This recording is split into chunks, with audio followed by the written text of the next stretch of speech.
നമ്മൾ വീട് നിർമ്മാണവുമായി ബന്ധപ്പെട്ട് കൺസ്ട്രക്ഷനിലേക്കൊക്കെ കടക്കുന്ന സമയത്ത് ഏത് ബ്രിക്ക് ഉപയോഗിച്ച് നമ്മുടെ വീട് നിർമ്മിക്കണമെന്ന കാര്യത്തിൽ കൺഫ്യൂസ്ഡ് ആവാറുണ്ട്.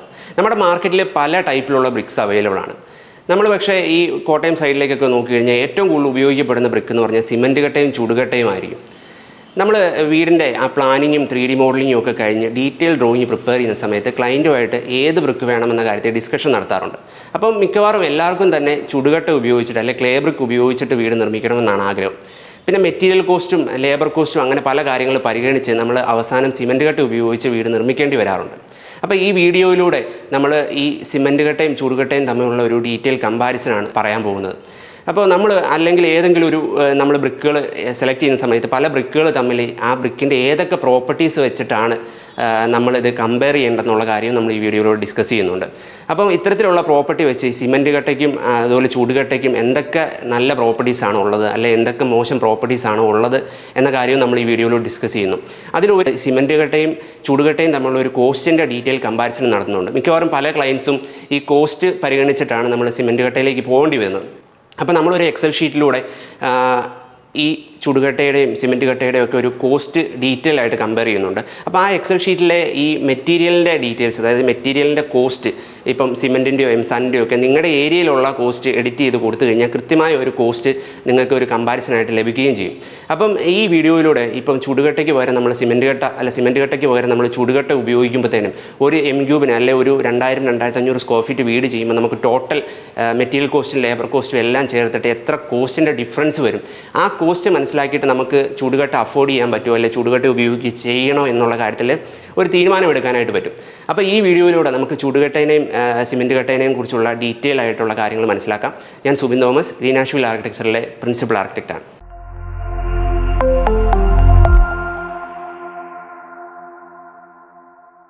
നമ്മൾ കോൺട്രാക്റ്റ് എഗ്രിമെൻറ്റോ കാര്യങ്ങളോ ഒക്കെ ശ്രദ്ധിച്ചിട്ടുണ്ടെങ്കിൽ നമുക്കറിയാം ഈ ബ്രിക്കിൻ്റെ ഇപ്പോൾ അളവുകളും കാര്യങ്ങളും എല്ലാം പറയുന്നത് മീറ്റർ ക്യൂബിലായിരിക്കും. അപ്പോൾ ബ്രിക്ക് വർക്കിനുള്ള റേറ്റോ അല്ലെങ്കിൽ ബ്രിക്കിൻ്റെ കോസ്റ്റോ ഒക്കെ നമ്മൾ ടോട്ടൽ ഒരു കോസ്റ്റ് കോൺട്രാക്ട് എഗ്രിമെൻറ്റിലെല്ലാം കാൽക്കുലേറ്റ് ചെയ്യുന്ന മീറ്റർ ക്യൂബ് എന്ന് പറഞ്ഞാൽ വോളിമെട്രിക് അനാലിസിസിലായിരിക്കും, വോളിയം അനുസരിച്ചിട്ടായിരിക്കും ഇതിൻ്റെ എല്ലാം കോസ്റ്റ് വരുന്നത്. അപ്പോൾ നമ്മൾ ഇപ്പോൾ ഒരു M3 വോളിയം എന്ന് പറഞ്ഞാൽ നമ്മളിപ്പോൾ സാധാരണ നമ്മുടെ 10 അടിയാണ് ഒരു വീടിൻ്റെ പൊക്കം വരുന്നത്. അപ്പോൾ 10 അടി പൊക്കത്തിൽ നമ്മൾ കട്ട കെട്ടും, അതായത് 3 മീറ്റർ പൊക്കത്തിൽ നമ്മൾ കട്ട കെട്ടുവാണെങ്കിൽ നമ്മുടെ ബ്രിക്കിൻ്റെ തിക്നെസ് സാധാരണ 20 സെൻറ്റിമീറ്ററാണ് വരുന്നത്. നമ്മളൊരു കട്ടക്കനം അല്ലെങ്കിൽ ഒരു നില വീട് ലോഡ് ബിയറിംഗ് വാളായിട്ട് ചെയ്യുമ്പം ആവറേജ് ഒരു 20 സെൻറ്റിമീറ്ററാണ് വാളിൻ്റെ തിക്നെസ് വരുന്നത്. അപ്പോൾ 3 മീറ്റർ പൊക്കവും 20 മീറ്റർ തിക്നെസ്സും ഉള്ള 20 സെൻറ്റിമീറ്റർ തിക്നെസ്സും ഉള്ള ഒരു വാള് 1.67 മീറ്റർ നീളത്തിൽ പോകുമ്പം ഒരു M3 വോളിയം വരും. അപ്പോൾ നമുക്ക് ഏകദേശം ഒരു M3 എന്ന് പറഞ്ഞാൽ എത്ര ഉണ്ടാവും എന്നുള്ള ഒരു ഐഡിയ കിട്ടാൻ വേണ്ടിയിട്ടാണ് ഞാനിത് പറയുന്നത്. അപ്പം നമ്മുടെ ബ്രിക്കിൻ്റെ കാര്യവും ബ്രിക്കിൻ്റെ എണ്ണവും എല്ലാം പറയുന്നത് ഒരു M3 ഇത്ര ബ്രിക്ക് വേണ്ടി വരും, അങ്ങനെയുള്ള രീതിയിലായിരിക്കും നമ്മൾ ഈ ബ്രിക്കിൻ്റെ കാൽക്കുലേഷൻസും കാര്യങ്ങളും എല്ലാം പറയുന്നത്. അപ്പം നമുക്ക് ഏകദേശം ഒരു 10 അടി പൊക്കം, അതായത് 3 മീറ്റർ പൊക്കമുള്ള 20 സെൻറ്റിമീറ്റർ തിക്നെസ് ഉള്ള 1.67 മീറ്റർ നീളത്തിൽ വരുന്ന, അതായത് ഏകദേശം 5.5 അടിയോളം നീളത്തിൽ വരുന്ന ഒരു വാളാണ് ഒരു M3 വോളിയത്തിൽ സാധാരണ വരിക. അപ്പോൾ നമ്മുടെ ഈ ചുടുകട്ടയുടെ കേസ് പറയുകയാണെങ്കിൽ ചുടുകട്ട ഒരു M3 നമുക്ക് 500 ബ്രിക്കാണ് വേണ്ടി വരുന്നത്. അതേസമയം സിമൻറ്റ് കട്ട നമുക്ക് ഒരു M3 100 കട്ടയാണ് വേണ്ടി വരിക. ഈ സിമൻറ്റ് കട്ടയുടെ വലുപ്പം എന്ന് പറയുന്നത് 30 സെൻറ്റിമീറ്റർ നീളവും 20 സെൻറ്റിമീറ്റർ വീതിയും 15 സെൻറ്റിമീറ്റർ പൊക്കമാണ് വരുന്നത്. അതേസമയം ഈ ചുടുകട്ട അല്ലെങ്കിൽ ക്ലേ ബ്രിക്ക് എന്ന് പറയുന്നത് 21 സെൻറ്റിമീറ്റർ നീളവും 10 സെൻറ്റിമീറ്റർ വീതിയും 8 സെൻറ്റിമീറ്റർ പൊക്കമാണ് വരുന്നത്. അപ്പോൾ അത്തരത്തിൽ ഒരു M3 ഏകദേശം 100 കട്ട സിമൻറ്റ് കട്ടയാണെങ്കിൽ വരും, 500 കട്ട നമ്മുടെ ക്ലേ ബ്രിക്ക് ആണെങ്കിൽ വരും. അപ്പോൾ നമുക്ക് ഇങ്ങനെ ഈ രീതിയിൽ കൺസ്ട്രക്ഷൻ ചെയ്യുന്ന സമയത്ത് ഇത് 500 കട്ട വരുന്നതുകൊണ്ട് തന്നെ ഇതിനകത്ത് ജോയിൻസ് ഭയങ്കര കൂടുതലായിരിക്കും. അതുകൊണ്ട് നമ്മുടെ സിമൻറ്റ് മോട്ടർ, സിമൻറ്റും എംസാൻഡും ചേർന്ന ആ മിശ്രിതം നമുക്ക് കമ്പാരിറ്റീവ്ലി വളരെ കൂടുതലായിട്ട് ക്ലേ ബ്രിക്കിന് വേണ്ടി വരും. അതേസമയം അത് വളരെ കുറവായിരിക്കും സിമൻറ്റ് കട്ടയ്ക്ക് വരുന്നത്. അപ്പോൾ അത്തരത്തിൽ നമ്മൾ മെറ്റീരിയൽ കൺസെപ്ഷൻ, ഈ ക്ലേ ബ്രിക്കിൻ്റെ കോസ്റ്റിലുള്ള വ്യത്യാസം ഇരുന്നാലും ഈ മെറ്റീരിയൽ, ഈ സിമൻറ്റ് മോട്ടറിൻ്റെ കൺസെപ്ഷൻ കമ്പാരിറ്റീവ്ലി ക്ലേ ബ്രിക്കിൽ വളരെ കൂടുതലായിരിക്കും. രണ്ടാമത്തെ കാര്യം എന്ന് പറയുന്നത് ഇതിൻ്റെ ഡ്രൈ ഡെൻസിറ്റിയാണ്. അത് നമ്മൾ ബ്രിക്കിനെ കമ്പയർ ചെയ്യുമ്പോൾ ഒരു പ്രധാനപ്പെട്ട പ്രോപ്പർട്ടിയാണ് ഈ ഡ്രൈ ഡെൻസിറ്റി എന്ന് പറയുന്നത്. ഈ ഡ്രൈ ഡെൻസിറ്റി എന്ന് പറയുന്നത് ഈ ബ്രിക്ക് ഒരു M3 വോളിയത്തിൽ വരുന്ന ബ്രിക്കിന് വരുന്ന വെയ്റ്റിനെയാണ് ഈ ഡ്രൈ ഡെൻസിറ്റി എന്ന് പറയുന്നത്. അതായത് നമ്മൾ പറഞ്ഞു ഇത് ഒരു M3 ചുടുകട്ടയാണെങ്കിൽ 500 എണ്ണം വരും, സിമൻറ്റ് കട്ടയാണെങ്കിൽ 100 എണ്ണം വരുമെന്ന് നമ്മൾ പറഞ്ഞു.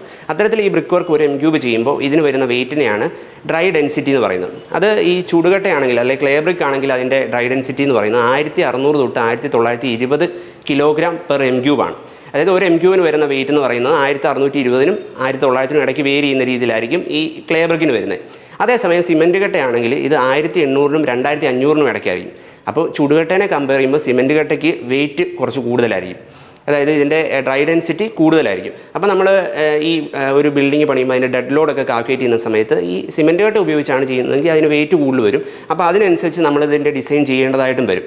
അപ്പം നമുക്ക് എക്കണോമിക്കലായിട്ട് വെയിറ്റിൻ്റെ കാര്യത്തിൽ ചെയ്യാൻ പറ്റുന്നത്, പക്ഷേ അത് വലിയൊരു ഡിഫറൻസ് അല്ല. എന്നാലും എക്കണോമിക്കലായിട്ട് പറയുമ്പോൾ വെയിറ്റിൻ്റെ കാര്യത്തിൽ വരുമ്പോഴത്തേനും ചുടുകട്ട തന്നെയാണ് വെയിറ്റ് കുറവും നമുക്ക് എക്കണോമിക്കലായിട്ട് ചെയ്യാൻ പറ്റുന്നത്. മൂന്നാമത്തെ കാര്യം എന്ന് പറയുന്നത് ഈ ബ്രിക്കിൻ്റെ കംപ്രഷൻ സ്ട്രെങ്ത് ആണ്.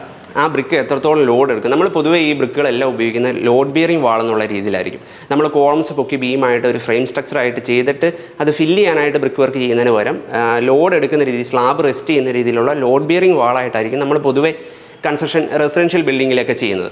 അപ്പോൾ അത്തരത്തിൽ ചെയ്യുമ്പോൾ ഇതിൻ്റെ കംപ്രഷൻ സ്ട്രെങ്ത് എന്ന് പറയുന്നത് ഈ ഒരു ബ്രിക്ക് വർക്ക് അല്ലെങ്കിൽ ആ ബ്രിക്കിൻ്റെ പ്രോപ്പർട്ടീസിലൊരു പ്രധാനപ്പെട്ട സംഭവമാണ്. അപ്പോൾ നമ്മൾ കംപ്രഷൻ സ്ട്രെങ്ത് എത്രത്തോളം ഉണ്ടെന്നുള്ളത് ഇതിനെ സംബന്ധിച്ചൊരു പ്രധാനപ്പെട്ട ഫാക്ടറാണ്. അപ്പോൾ നമ്മൾ ഈ കംപ്രഷൻ സ്ട്രെങ്തിനെ കുറിച്ച് പറയുമ്പോൾ ഈ ചുടുകട്ടയുടെ കംപ്രഷൻ സ്ട്രെങ്ത് എന്ന് പറയുന്നത് 7 Nm/mm² ആണ്. അതേസമയം സിമെൻറ്റ് കട്ടയുടെ കംപ്രഷൻ സ്ട്രെങ്ത് എന്ന് പറഞ്ഞാൽ 4 to 5 Nm/mm² ആണ്. അപ്പോൾ ഇതിനെ രണ്ടിനെയും കമ്പയർ ചെയ്യുമ്പോൾ ചുടുകട്ടയ്ക്കാണ് കുറച്ചുകൂടെ സ്ട്രെങ്ത് വൈസ് നമുക്ക് നല്ലതായിട്ട് തോന്നുന്നത് ചുടുകട്ട തന്നെയാണ്. പക്ഷേ നമ്മൾ സിമെൻറ്റ് കട്ടയും കൂടുതലായിട്ടും ഇപ്പോൾ ലോഡ് ബിയറിംഗ് വാളായിട്ട് തന്നെ യൂസ് ചെയ്യുന്നതിന് പ്രത്യേകിച്ച് അതിന് വേണ്ട ഒരു മിനിമം സ്ട്രെങ്ത് സിമെൻറ്റ് കട്ടയ്ക്കുണ്ട്. അതുപോലെ തന്നെ നാലാമതായിട്ട് നമ്മൾ ഡിസ്കസ് ചെയ്യാൻ പോകുന്ന പ്രോപ്പർട്ടി എന്ന് പറയുന്നത് ഇതിൻ്റെ തെർമൽ കണ്ടക്ടിവിറ്റിയാണ്. നമ്മൾ വീടിനുള്ളിലെ ചൂട് ഈ ഒരു ബ്രിക്ക് സെലക്ട് ചെയ്യുമ്പോൾ എല്ലാവരും ഒരു പ്രധാനപ്പെട്ട കാര്യമായിട്ട് പരിഗണിക്കാറുള്ളതാണ്. നമ്മുടെ ഒരു നാട്ടിലെ കണ്ടീഷൻസ് ഈ ചൂട് വരുന്ന സമയത്ത് രണ്ട് രീതിയിലാണ് വീടിനുള്ളിലേക്ക് ചൂട് വരുന്നത്. അതായത് സ്ലാബിന് മേളിൽ വരുന്ന ചൂടും വരും, അതുപോലെ തന്നെ ഭിത്തിയിൽ നിന്നുള്ള ചൂടും വരും. അതായത് സണ്ണിന് എക്സ്പോസ്ഡ് ആയിട്ടിരിക്കുന്ന എല്ലാ പാർട്ടിൽ നിന്നും ചൂട് ഉള്ളിലേക്ക് വരും. ഏറ്റവും കൂടുതൽ വരുന്നത് സ്ലാബിൽ കൂടിയാണ്. എന്നാലും രണ്ടാമതായിട്ട് നമ്മുടെ വീടിനുള്ളിലേക്ക് ചൂട് വരാനായിട്ടുള്ള ഒരു കാരണം ഭിത്തിയാണ്. അതുകൊണ്ട് തന്നെ ഭിത്തിയിൽ ഉപയോഗിക്കുന്ന മെറ്റീരിയൽ ഈ തെർമൽ കണ്ടക്ടിവിറ്റി കുറഞ്ഞ മെറ്റീരിയൽ സെലക്ട് ചെയ്യാനായിട്ട് ആൾക്കാർ ശ്രദ്ധിക്കാറുണ്ട്.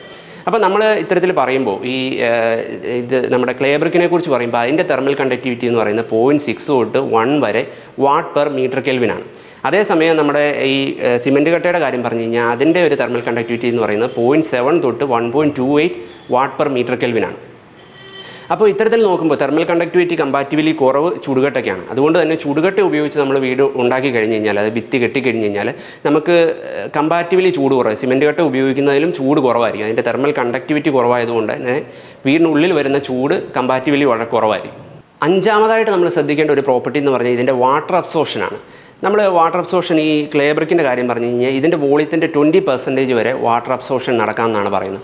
അതേസമയം സിമെൻറ്റ് കട്ടയുടെ ആണെങ്കിൽ 10% ഓഫ് ഇറ്റ്സ് വോളിയം എന്നാണ് പറയുന്നത്. അതായത് ഇതിൻ്റെ വോളിയത്തിൻ്റെ 10% ആണ് വാട്ടർ അബ്സോർഷൻ. അതായത് ഇതിൻ്റെ ഏകദേശം പകുതിയോളം വാട്ടർ അബ്സോർഷനേ ഉള്ളൂ സിമെൻറ്റ് കട്ടയ്ക്ക്. ഇപ്പോൾ വാട്ടർ അബ്സോർഷൻ്റെ കാര്യം പറയുമ്പോൾ നമ്മൾ ഈ ബ്രിക്ക് ഉപയോഗിച്ച് കെട്ടുമ്പോഴത്തേനും നമ്മുടെ മണ്ണിലൊക്കെ വരുന്ന വെള്ളം ഏതെങ്കിലും തരത്തിൽ ബ്രിക്കുമായിട്ട് കോൺടാക്റ്റ് വന്നു കഴിഞ്ഞാൽ അതൊരു ക്യാപ്പിലറി ആക്ഷൻ വഴി ആ ബ്രിക്കിനുള്ളിലേക്ക് കയറി വരും.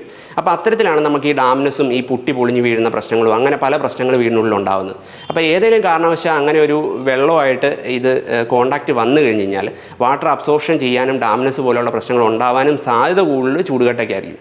അത് കമ്പാരിറ്റീവ്ലി കുറവ് സിമെൻറ്റ് കട്ടയ്ക്കായിരിക്കും. ഉണ്ടാകിയാലെന്നല്ല, ചുടുകട്ടേനെ വെച്ച് നോക്കുമ്പോൾ കമ്പാരിറ്റീവ്ലി കുറവ് സിമെൻറ്റ് കട്ടയ്ക്കായിരിക്കും.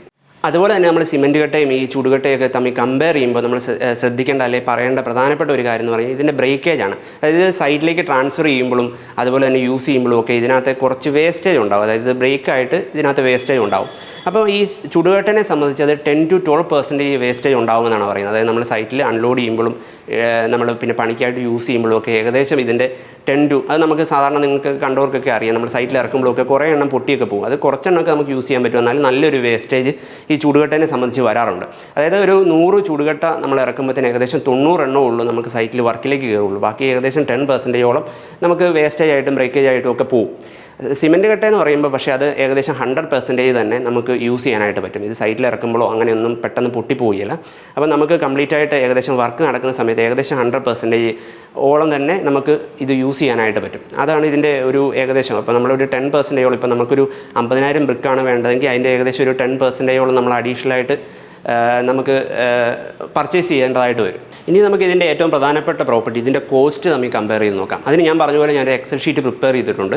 നിങ്ങൾക്ക് അതിനകത്ത് നിങ്ങളുടെ മെറ്റീരിയൽ കോസ്റ്റ് അപ്ലൈ ചെയ്ത് കൊടുത്തു കഴിഞ്ഞാൽ അത് ചേഞ്ച് ചെയ്യാനും പറ്റും. അപ്പോൾ നമ്മളിതിനകത്ത് ചെയ്യാൻ പോകുന്നത് വെച്ച് കഴിഞ്ഞാൽ ഒരു M³ കോസ്റ്റാണ്. നമ്മൾ നേരത്തെ പറഞ്ഞ പോലെ ഒരു M³ നമുക്ക് ചുടുകട്ടയാണെങ്കിൽ നമുക്ക് ഏകദേശം 500 ബ്രിക്ക് വരും. സിമെൻറ്റ് കട്ടയാണെങ്കിൽ ഏകദേശം 100 ബ്രിക്ക് വരും. ഇത്തരത്തിൽ 500 ബ്രിക്ക് വരുമ്പോൾ തന്നെ അതിൻ്റെ ജോയിൻസിൻ്റെ എണ്ണം കൂടുതലായിരിക്കും. അതുകൊണ്ട് നമുക്ക് സിമെൻറ്റ് മോട്ടർ കൂടുതൽ വേണ്ടി വരും. അതുപോലെ തന്നെ അതിൻ്റെ ലേബർ കോസ്റ്റും കൂടുതലായിരിക്കും. അപ്പോൾ അത്തരത്തിൽ ഒരു എം ക്യൂബിനുള്ള റേറ്റ് നമുക്ക് ആദ്യം കമ്പയർ ചെയ്ത് നോക്കാം. ഒരു എം ക്യൂബ് എന്ന് പറഞ്ഞാൽ ഞാൻ നേരത്തെ പറഞ്ഞ പോലെ നമുക്ക് 3 മീറ്റർ പൊക്കവും 20 സെൻറ്റിമീറ്റർ തിക്നെസ്സും ഉള്ള 1.67 മീറ്റർ നീളത്തിൽ വരുന്ന ഒരു ഭിത്തിക്ക് വരുന്ന കട്ടകെട്ടായിരിക്കും ഒരു എം ക്യൂബ് എന്ന് പറയുന്നത്. അത് വെച്ച് നിങ്ങൾക്ക് ഏകദേശം അത് കമ്പയർ ചെയ്യാൻ പറ്റും. അപ്പോൾ ഒരു എം ക്യൂബിന് സിമെൻറ്റ് കട്ടയ്ക്കും അതുപോലെ തന്നെ ഒരു എം ക്യൂബ് ചൂടുകട്ടയും ചെയ്യുമ്പോൾ ഉള്ള കോസ്റ്റ് ഡിഫറൻസ് ആണ് നമ്മൾ ആദ്യം കമ്പയർ ചെയ്യാൻ പോകുന്നത്. അപ്പോൾ ആദ്യം നമുക്ക് ഒരു എം ക്യൂബ് ബ്രിക്ക് വർക്ക് നമ്മൾ സിമെൻറ്റ് കട്ട ഉപയോഗിച്ചാണ് ചെയ്യുന്നതെങ്കിൽ എത്ര കോസ്റ്റ് വരും എന്നുള്ളത് നോക്കാം. അപ്പോൾ ഈ എക്സൽ ഷീറ്റിലേക്ക് നോക്കിക്കഴിഞ്ഞാൽ നമുക്ക് ആദ്യം സിമെൻറ്റിൻ്റെ കോസ്റ്റ് നമ്മൾ കൊടുത്തിട്ടുണ്ട്, എംസാൻഡിൻ്റെ കോസ്റ്റ് കൊടുത്തിട്ടുണ്ട്, 8 ഇഞ്ച് സോളിഡ് ബ്ലോക്ക് സിമെൻറ്റ് കട്ടയുടെ കോസ്റ്റ് കൊടുത്തിട്ടുണ്ട്. അപ്പോൾ ഈ കോസ്റ്റ് ഇപ്പം നമ്മുടെ ഒരു ലോക്കൽ ഏരിയയിൽ അവൈലബിൾ ആയിട്ടുള്ള കോസ്റ്റാണ്. അപ്പം നിങ്ങളുടെ കോസ്റ്റ് നിങ്ങൾക്ക് അവിടെ എഡിറ്റ് ചെയ്ത് കൊടുക്കാം. ആ യെല്ലോ കളറിൽ കൊടുത്തേക്കുന്ന സെല്ലുകളിൽ സിമെൻറ്റിൻ്റെ കോസ്റ്റും എംസാൻഡിൻ്റെ കോസ്റ്റും 8 ഇഞ്ച് സോളിഡ് ബ്ലോക്കിൻ്റെ കോസ്റ്റും എഡിറ്റ് ചെയ്ത് കൊടുത്തു കഴിഞ്ഞ് കഴിഞ്ഞാൽ നമുക്ക് ടോട്ടൽ കോസ്റ്റ് ചേഞ്ച് ചെയ്ത് വന്നോളും. അപ്പോൾ ഇതിൻ്റെ ആദ്യം തന്നെ എത്ര കട്ടയാണ് ഒരു എം ക്യൂബ് സോളിഡ് ബ്ലോക്ക് അല്ലെങ്കിൽ സിമെൻറ്റ് കട്ട ഉപയോഗിച്ച് കൺസ്ട്രക്ഷൻ ചെയ്യുന്ന സമയത്ത് ഒരു എം ക്യൂബിന് എത്ര കട്ടയാണ് വേണ്ടതെന്നുള്ളത് നമ്മൾ കൊടുത്തിട്ടുണ്ട്. 100 നമ്പേഴ്സ് ഞാൻ നേരത്തെ പറഞ്ഞ പോലെ 100 എന്നുള്ള ഇത് കൊടുത്തിട്ടുണ്ട്. അതുപോലെ തന്നെ സിമെൻറ്റിൻ്റെ ക്വാണ്ടിറ്റി ഒരു എം ക്യൂബ് സോളിഡ് ബ്ലോക്കിൻ്റെ അല്ലെങ്കിൽ സിമെൻറ്റ് കട്ടയുടെ ബ്രിക്ക് വർക്ക് ചെയ്യുന്ന സമയത്ത് എത്ര സിമെൻറ്റ് വേണമെന്നുള്ളതാണ്. അതാണ് 0.7 ബാഗ് എന്ന് കൊടുത്തത്. അതുപോലെ തന്നെ എംസാൻഡ് അത് 6 ക്യൂബിക് ഫീറ്റ് എന്ന് കൊടുത്തിട്ടുണ്ട്. അപ്പോൾ നമുക്ക് 8 ഇഞ്ച് സോളിഡ് ബ്ലോക്കിന് ഒരു എം ക്യൂവിന് വരുന്ന കോസ്റ്റ് എന്ന് പറഞ്ഞാൽ 3600 ആയിരിക്കും. അതായത് 100 കട്ടയ്ക്ക് 36 രൂപ വെച്ചിട്ട് 3600 എന്നാണ് അത് വന്നേക്കുന്നത്. അതുപോലെ തന്നെ സിമെൻറ്റിൻ്റെ കോസ്റ്റ് എന്ന് പറയുന്നത് 301. അതും നമ്മൾ മേളിൽ സിമെൻറ്റിൻ്റെ കോസ്റ്റ് കൊടുത്തതനുസരിച്ചിട്ടാണ് വരുന്നത്. അതുപോലെ തന്നെ കോസ്റ്റ് ഓഫ് എംസാൻഡ് എന്ന് പറയുന്നത് 216 രൂപയെന്ന് വന്നിട്ടുണ്ട്. ലേബർ കോസ്റ്റ് എന്ന് പറഞ്ഞാൽ 1800 രൂപയാണ്. അത് നിങ്ങളുടെ ഏരിയയിലെ ലേബർ കോസ്റ്റ് അനുസരിച്ച് വേണമെങ്കിൽ എഡിറ്റ് ചെയ്ത് കൊടുക്കാവുന്നതാണ്. അങ്ങനെ ടോട്ടൽ കോസ്റ്റ് ഒരു എം ക്യൂബിന് നമുക്ക് വന്നേക്കുന്നത്. അതുപോലെ അതിനകത്ത് ഓവർ ഹെഡും വേസ്റ്റേജും സൂപ്പർവിഷൻ ചാർജും എല്ലാം കൂടെ ചേർത്തിട്ടൊരു എമൗണ്ട് ഇട്ടിട്ടുണ്ട്. അങ്ങനെ ടോട്ടൽ കോസ്റ്റ് നമുക്ക് വന്നേക്കുന്ന 6804 രൂപയാണ് ഈ സോളിഡ് ബ്ലോക്ക് അല്ലെ സിമെൻറ്റ് കട്ട ഉപയോഗിച്ച് ഒരു എം ക്യൂബ് ബ്രിക്ക് വർക്ക് ചെയ്യുമ്പോൾ നമുക്ക് വരുന്ന കോസ്റ്റ് എന്ന് പറയുന്നത്. ഇനി നമുക്ക് ചുടുകട്ട ഉപയോഗിച്ചിട്ട് ഒരു എം ക്യൂബ് വോളിയം ചെയ്യുമ്പോഴത്തേനും എത്ര കോസ്റ്റ് വരും എന്നുള്ളത് നോക്കാം. അപ്പോൾ നമ്മൾ ഈ സിമെൻറ്റ് എംസാൻഡ് ക്ലേ ബ്രിക്ക് എന്നുള്ള കോസ്റ്റ് കൊടുത്തിട്ടുണ്ട്. അത് നിങ്ങളുടെ ഏരിയയിലെ കോസ്റ്റ് നിങ്ങൾക്ക് വേണമെങ്കിൽ എഡിറ്റ് ചെയ്ത് കൊടുക്കാവുന്നതാണ്. അപ്പം നമ്പർ ഓഫ് ക്ലേ ബ്രിക്ക് എത്ര ക്ലേ ബ്രിക്ക് ഒരു എം ക്യൂവിന് വരുമെന്ന് ചോദിച്ചാൽ 500 എണ്ണം നമ്മൾ മുമ്പ് പറഞ്ഞ പോലെ 500 എണ്ണം എന്നുള്ളത് കാണിച്ചിട്ടുണ്ട്. അതുപോലെ തന്നെ സിമെൻറ്റ് ഒരു എം ക്യൂവിന് 1.1 ബാഗ് വരും. അതുപോലെ തന്നെ എംസാൻഡ് വരുമ്പോഴത്തേനും 10 ക്യൂബിക് ഫീറ്റും വരും. അങ്ങനെ നമുക്ക് ക്ലേ ബ്രിക്കിൻ്റെ 500 എണ്ണം ക്ലേ ബ്രിക്കിൻ്റെ കോസ്റ്റ് എന്ന് പറയുമ്പോഴത്തേനും 5000 രൂപയെന്ന് വന്നിട്ടുണ്ട്. അതുപോലെ തന്നെ സിമെൻറ്റിൻ്റെ കോസ്റ്റ് 473 നമുക്ക് കിട്ടിയിട്ടുണ്ട്. എംസാൻഡിൻ്റെ കോസ്റ്റ് 100 എന്ന് വന്നിട്ടുണ്ട്. ലേബർ കോസ്റ്റ് 2500 എന്നാണ് കൊടുത്തത്. നിങ്ങളുടെ ഏരിയയിലെ കോസ്റ്റ് എഡിറ്റ് ചെയ്ത് വേണമെങ്കിൽ കൊടുക്കാം. ബാക്കിയെല്ലാം ഓട്ടോമാറ്റിക്കലി അതിനകത്ത് കാൽക്കുലേറ്റ് ചെയ്ത് വരുന്നതാണ്. അങ്ങനെ ഓവർഹെഡും വേസ്റ്റേജും സൂപ്പർവിഷൻ ചാർജും എല്ലാം ചേർത്തിട്ട് 1210 രൂപ വന്നിട്ടുണ്ട്. അങ്ങനെ ടോട്ടൽ കോസ്റ്റ് എന്ന് പറഞ്ഞാൽ 9283 രൂപയാണ് നമുക്ക് ക്ലേ ബ്രിക്ക് ഉപയോഗിച്ചിട്ട് നമ്മൾ ഒരു എം ക്യൂബ് ബ്രിക്ക് വർക്ക് ചെയ്യുമ്പോഴത്തേന് വരുന്നത്. അപ്പോൾ ഇത് തമ്മിലുള്ള ഡിഫറൻസ് നോക്കിക്കഴിഞ്ഞ് കഴിഞ്ഞാൽ നമുക്ക് ഒരു എം ക്യൂബിന് വരുന്ന ഡിഫറൻസ് അല്ലെ ക്ലേ ബ്രിക്കും സിമെൻറ്റ് കട്ടയും ഉപയോഗിച്ച് നമ്മൾ ചെയ്യുമ്പോൾ നമുക്ക് വരുന്ന ഡിഫറൻസ് എന്ന് പറയുന്നത് 2479 രൂപയാണ്. അപ്പോൾ നമുക്ക് ഒരു എം ക്യൂബിന് വരുന്ന ടോട്ടൽ ഡിഫറൻസ് ലേബർ കോസ്റ്റും മെറ്റീരിയൽ കോസ്റ്റും എല്ലാം ഉൾപ്പെടെ നമ്മൾ ചെയ്യുമ്പോൾ കംപ്ലീറ്റ്ലി നമ്മൾ കമ്പയർ ചെയ്യുമ്പോൾ ഒരു എം ക്യൂബിന് 2479 രൂപയുടെ ഡിഫറൻസ് ആണ് വരുന്നത്. അപ്രോക്സിമേറ്റ്ലി 2500 രൂപയെന്ന് നമുക്ക് വേണമെങ്കിൽ കണക്ക് കൂട്ടാം ഒരു എം ക്യൂബിന് വരുന്ന ഡിഫറൻസ്. നമ്മളിപ്പോൾ ഒരു 2000 അല്ലെ 2500 ഏകദേശം ഒരു 2500 സ്ക്വയർ ഫീറ്റ് വീടാണെങ്കിൽ നമുക്കൊരു ആവറേജ് വരാൻ സാധ്യത എന്ന് പറയുന്നത് 100 എം ക്യൂബ് ബ്രിക്ക് വർക്ക് ആയിരിക്കും വരാറ്. അപ്പോൾ ഓരോ വീടിൻ്റെയും ഡിസൈനും കാര്യങ്ങളൊക്കെ അനുസരിച്ച് വ്യത്യാസം വരാം. എന്നിരുന്നാലും ഒരു ആവറേജ് ബ്രിക്ക് വർക്കിൻ്റെ വോളിയം നമ്മൾ പറഞ്ഞു ഒരു 100 എം ക്യൂബ് ഒരു 2500 സ്ക്വയർ ഫീറ്റിന് ഒരു 100 എം ക്യൂബ് നമുക്ക് വേണമെങ്കിൽ കണക്ക് കൂട്ടാം. അത്തരത്തിൽ 100 എം ക്യൂബ് എന്ന് പറയുമ്പോഴത്തേന് ഇത് ഏകദേശം 2,50,000 രൂപയോളം ഡിഫറൻസ്. 2500 സ്ക്വയർ ഫീറ്റ് ആണെങ്കിൽ ഒരു 2,50,000 രൂപയുടെ ഡിഫറൻസ് നമുക്ക് വേണമെങ്കിൽ കണക്ക് കൂട്ടാം. സ്ക്വയർ ഫീറ്റിന് നമുക്ക് ഏകദേശം ഒരു ഐഡിയ കിട്ടണമെങ്കിൽ സ്ക്വയർ ഫീറ്റിന് 100 രൂപ വ്യത്യാസം വരും എന്നുള്ള രീതിയിൽ ചുടുകട്ട നമ്മൾ സിമെൻറ്റ് കട്ടയ്ക്ക് പകരം ചുടുകട്ട നമ്മൾ ക്ലേ ബ്രിക്ക് നമ്മൾ ഉപയോഗിക്കുകയാണെങ്കിൽ ഏകദേശം ഒരു സ്ക്വയർ ഫീറ്റിന് 100 രൂപയുടെ ഡിഫറൻസ് വരുമെന്ന് നമുക്ക് വേണമെങ്കിൽ കണക്ക് കൂട്ടാം. അത് വേരിയേഷൻ വരാം. അപ്പം ഒരു എം ക്യൂബിന് 2500 ഡിഫറൻസ് എന്ന് പറയുന്നത് ഏകദേശം ആക്യുറേറ്റ് ആയിട്ടുള്ള ഒരു എമൗണ്ട് ആയിരിക്കും. അപ്പോൾ അത് വെച്ച് നിങ്ങൾക്ക് കമ്പയർ ചെയ്യാവുന്നതാണ്. അപ്പോൾ ഇത്രയും കാര്യങ്ങൾ നമ്മൾ പറഞ്ഞതോടെ നിങ്ങൾക്ക് കോസ്റ്റിനെ കുറിച്ച് ഒരു വ്യക്തമായ ധാരണ കിട്ടിയെന്ന് വിചാരിക്കുന്നു. ഇപ്പോൾ നമ്മളൊരു ബ്രിക്കിൻ്റെ ആദ്യം പറഞ്ഞ പോലെ നമ്മളൊരു പ്രധാനപ്പെട്ട പ്രോപ്പർട്ടീസ് പലത് വെച്ചിട്ട് വേണം പല ബ്രിക്കിനെ കമ്പയർ ചെയ്യാനെന്ന് പറയുന്നു. അപ്പോൾ അത്തരത്തിൽ ഞാനൊരു ടേബിൾ നിങ്ങൾക്ക് വേണ്ടി പ്രസൻറ്റ് ചെയ്യുകയാണ്. അപ്പോൾ ഈ ടേബിളിൽ പറഞ്ഞേക്കുന്ന പ്രോപ്പർട്ടി വെച്ചിട്ട് നമുക്ക് ഏത് ബ്രിക്കാണ് അല്ലെങ്കിൽ നമ്മൾ വേറെ ഏതെങ്കിലും ഇപ്പം ചുടുകട്ടയും സിമെൻറ്റ് കട്ടയും അല്ലാതെ വേറെ ഏതെങ്കിലും ബ്രിക്കിനെ കമ്പയർ ചെയ്യണമെങ്കിലും ഈ പ്രോപ്പർട്ടികൾ വെച്ച് വേണം നമ്മളതിനെ കമ്പയർ ചെയ്തൊരു കൃത്യമായ ഡിസിഷനിലേക്ക് എത്താൻ. അപ്പം ഇത്തരത്തിൽ പറയുമ്പോൾ നമ്മൾ പ്രധാനമായിട്ടും കമ്പയർ ചെയ്യേണ്ട പ്രോപ്പർട്ടി എന്ന് പറയുന്നത് അതിൻ്റെ density, compression strength, thermal conductivity, water absorption, അതുപോലെ തന്നെ കോസ്റ്റാണ്. അപ്പോൾ നമ്മൾ ഈ സിമെൻറ്റ് കട്ടയുടെയും ചുടുകട്ടയുടെയും ഈ രീതിയിൽ ഈ പ്രോപ്പർട്ടി കമ്പയർ ചെയ്യുമ്പോഴത്തേനും ഡെൻസിറ്റി എന്ന് പറയുന്നത് നമുക്ക് ഏറ്റവും കുറവാണ് നമുക്ക് ഏറ്റവും ആപ്റ്റ് ആയിട്ടുള്ളത്. അപ്പം കുറവ് വന്നിരിക്കുന്നത് ക്ലേ ബ്രിക്കിനാണ്. അതുപോലെ തന്നെ കംപ്രഷൻ സ്ട്രെങ്ത് എന്ന് പറയുന്നത് കൂടുതൽ വന്നിരിക്കുന്നതും ക്ലേ ബ്രിക്കിനാണ്. അപ്പം ഡെൻസിറ്റി കംപ്രഷൻ സ്ട്രെങ്ത് എന്ന് പറയുന്ന പ്രോപ്പർട്ടി ക്ലേ ബ്രിക്കിനാണ് കൂടുതൽ. അതുപോലെ തെർമൽ കണ്ടക്ടിവിറ്റി എന്ന് പറഞ്ഞ പ്രോപ്പർട്ടി, തെർമൽ കണ്ടക്ടിവിറ്റി കുറഞ്ഞതാണ് ഏറ്റവും നല്ല ബ്രിക്ക് എന്ന് പറയുന്നത്. അതിൻ്റെ കുറവ് വന്നിരിക്കുന്നത് ക്ലേ ബ്രിക്കിന് തന്നെയാണ്. അപ്പോൾ അടുത്ത പ്രോപ്പർട്ടി എന്ന് പറയുന്നത് വാട്ടർ അബ്സോർപ്ഷനാണ്. അത് കമ്പാരിറ്റീവ്ലി വാട്ടർ അബ്സോർപ്ഷൻ കുറഞ്ഞിരിക്കുന്നതാണ് ഏറ്റവും നല്ല ബ്രിക്ക് എന്ന് പറയുന്നത്. അത് കുറവെന്ന് പറയുന്നത് സിമെൻറ്റ് കട്ടയ്ക്ക് തന്നെയാണ്. പിന്നെ കോസ്റ്റിലേക്ക് വരുമ്പോൾ കോസ്റ്റും കുറവ് വരുന്നത് നമുക്ക് ഏറ്റവും എക്കണോമിക്കലായിട്ട് യൂസ് ചെയ്യാൻ പറ്റുന്ന ബ്രിക്ക് എന്ന് പറയുന്നത് സിമെൻറ്റ് കട്ടയാണ്. അപ്പോൾ ഈ ടേബിളിൽ ഈ കമ്പാരിസണിലൂടെ നിങ്ങൾക്ക് ഈ ബ്രിക്കിനെ തമ്മിൽ കമ്പയർ ചെയ്തതിൻ്റെ ഏകദേശം ഒരു ഐഡിയ കിട്ടിയിട്ടുണ്ടാവും.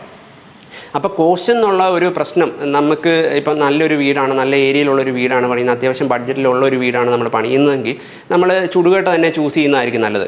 കോസ്റ്റ് കൂടുതലാണെന്ന് ഒഴിച്ച് കഴിഞ്ഞാൽ കോസ്റ്റ് കൂടുതലും അതുപോലെ തന്നെ വാട്ടർ അബ്സോർപ്ഷനും കൂടുതലാണെന്ന് ഒഴിച്ച് കഴിഞ്ഞാൽ ബാക്കി എല്ലാ പ്രോപ്പർട്ടീസും നല്ലത്, അതായത് തെർമൽ കണ്ടക്ടിവിറ്റി, ഡെൻസിറ്റി, അതുപോലെ തന്നെ കംപ്രഷൻ സ്ട്രെങ്ത്, ഈ പ്രോപ്പർട്ടീസ് എല്ലാം ഏറ്റവും നന്നായിട്ട് വരുന്നത് ചുടുകട്ട അല്ലെങ്കിൽ ക്ലേ ബ്രിക്കിന് തന്നെയാണ്.